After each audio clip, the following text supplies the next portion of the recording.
May is Mental Health Awareness Month, and as we head into the summer break, student athletes will be hitting fields and courts across the First Coast. Our Keitha Nelson was joined by a psychiatrist on Good Morning Jacksonville this week to discuss student mental health. Take a listen. Here with us this morning to share some important mental health habits for student athletes is a woman who knows firsthand the dedication it takes to become a top athlete and keep it all together. She's a psychiatrist, co-founder of the Armstead Academic Project, and wife of Jacksonville Jaguars player Arik Armstead.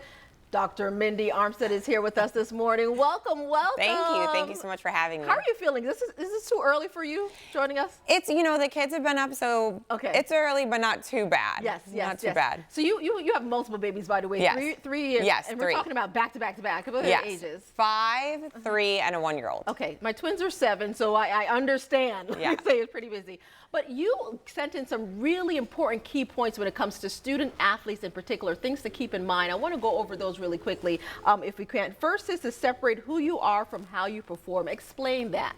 So, when you guys ask for some tips, there's a ton that are important, but I think these ones are the biggest because we don't want our student athletes or athletes in general to get wrapped up in so much that their performance is their identity, right? So separate who you are from the game. And so one way you can do that is after the game, write down something you did good. Even if you think you did a terrible job, something you did good. There's always a positive. You were a good teammate, you were coachable. And then something you can work on for the next game to really separate who you are from the sport. Yeah. Because I think that's so important. It certainly is. Now, this next tip is something not just for the students, but parents need to hold on Yes, to this one as well. Control what you can control. Yes. So Arik and I joke about this all the time in life as well. Control the controllables. So anxiety comes from trying to control things that are outside of our control. We all do it. It happens with sports, right? We can't control what a coach decides, what play or playing time or what an opponent says or a teammate says. But you can control how you show up, your attitude, how you prepare. And so those are the things, show up with a good attitude, make sure you're putting the preparation in, and then you've done everything you can do. Yes. And then the game is kind of in the hands, but that's right. You've done everything you can do. You are prepared, so just do your best and call it a day. Exactly. Now this one I'd like you to explain. Reset your body to reset your mind. Exactly how do we do that?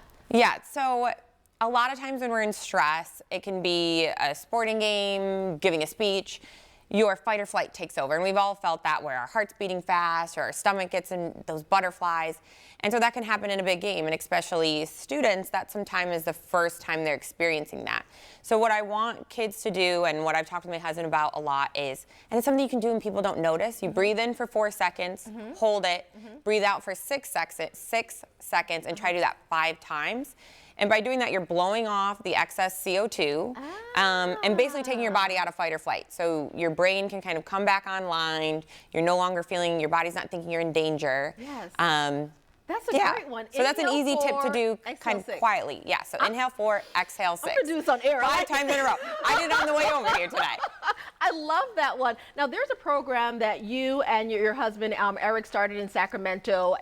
Amazing program, by the way, and you brought it right here to Jacksonville, by the way. Did we mention this? Her husband plays with Jacksonville Jaguars, and it's something that is so important for our community as well. Tell us a little bit about that. So we started the Armstead Academic Project because we really felt like there was a gap and we wanted to fill it, that regardless of your zip code, every kid deserves the opportunity to thrive, to be successful.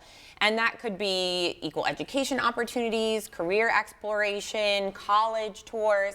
And so we brought that to Jacksonville because we're here, where the community is giving us a lot. We should give the community back. So we have a Thrive School here. We did a career camp with Fanatics where we brought, I think it was around 40 kids from the Boys and Girls Clubs and let them tour Fanatics and different jobs. And so, so that's kind of what we do, and there's a lot more to it, but it's a big passion project for us. It's our first baby, I'd say. Oh, that is awesome. Mindy, thank you so much for joining us this morning. These are some really great tips to hold on to. For me, I'm holding on to inhale 4, exhale 6. I'm going to be doing that one throughout the morning. Thank you again so much for joining us. We do appreciate it.